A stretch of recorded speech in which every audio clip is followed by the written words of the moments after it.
ਉਹਨਾਂ ਤੇ ਕੋਈ ਕਿਸੇ ਤੋਂ ਸਾਰੇ ਮਤਲਬ ਹੀ ਹੁੰਦੇ ਨੇ। ਆਉ ਜਦੋਂ ਪੈਸੇ ਮਿਲ ਜਾਵੇ ਸਾਰੇ ਇੱਥੇ ਆ ਜਾਂਦੇ ਨੇ। ਆਉ ਜਦੋਂ ਪੈਸੇ ਮੁੱਕ ਜਾਂਦੇ ਤਾਂ ਤੁਸੀਂ ਕੌਣ ਕਹਿੰਦੇ ਨੇ। ਇਹ ਦੁਨੀਆ ਬੜੀ ਗੰਦੀ ਹੈ ਨਾ ਕਦੇ ਕਿਸੇ ਨੂੰ ਜਿਉਣ ਦਿੰਦੀ। ਇਹ ਦੁਨੀਆ ਬੜੀ ਗੰਦੀ ਹੈ ਨਾ ਕਦੇ ਕਿਸੇ ਨੂੰ ਜਿਉਣ ਦਿੰਦੀ। ਇੱਕ ਸੀ ਸਿੱਧੂ ਮੂਸੇਵਾਲਾ ਉਹਨੂੰ ਪੈਸੇ ਪਿੱਛੇ ਮਾਰਿਆ।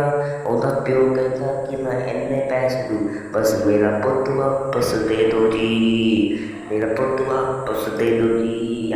ਸੋਚ ਲਿਓ ਤੁਸੀਂ ਕਿੰਨੀ ਜਲਦੀ ਇਹ ਦੁਨੀਆ ਯਾਰਾ ਵੇ। ਮਾਂ ਤੋਂ ਪੁੱਤ ਤੇ ਬਾਪੂ ਨੂੰ ਪੁੱਤ ਤੋਂ ਵੱਖ ਕਰ ਦਿੰਦੀ ਹੈ। ਇਹ ਦੁਨੀਆ ਬੜੀ ਮਾੜੀ, ਇਹ ਦੁਨੀਆ ਬੜੀ ਗੰਦੀ ਨਾ ਕਦੇ ਕਿਸੇ ਨੂੰ ਜਿਉਣ ਦਿੰਦੀ।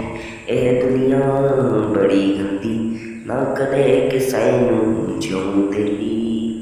ਜੀਵਨ ਫਿਸ਼ਰਜ਼ ਪ੍ਰੋਡਕਸ਼ਨ ਯੋ ਯੋ ਨਾ ਇੱਥੇ ਕੋਈ ਕਿਸੇ ਦਾ ਪੈਸੇ ਮਿਲੇ ਸਾਰੇ ਕਿਸੇ ਦਾ ਪੈਸੇ ਨਹੀਂ ਮਿਲਦੇ ਤਾਂ ਤੁਸੀਂ ਕੌਣ ਕਰਦੇ ਇੱਥੇ ਪੈਸੇ ਪਿੱਛੇ ਦਾ ਬੰਦੇ ਮਾਰ ਦਿੱਤੇ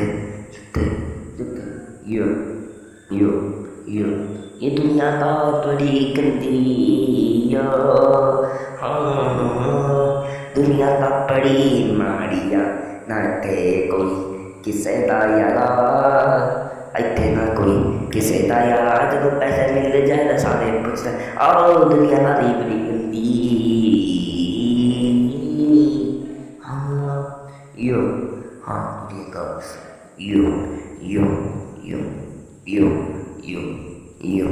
यो।